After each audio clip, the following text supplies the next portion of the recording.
In this video, I'm going to show you how to save any photo from Twitter.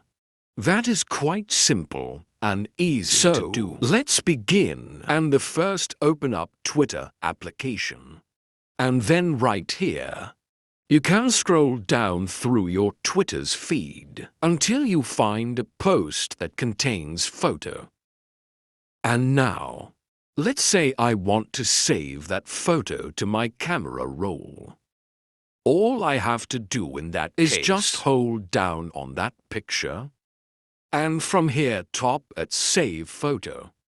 Now it says Save. I can hop out to it and open up my photos. And right there at Recents, I can find the photo that I have just saved. If this video helped you out, don't forget to like and subscribe.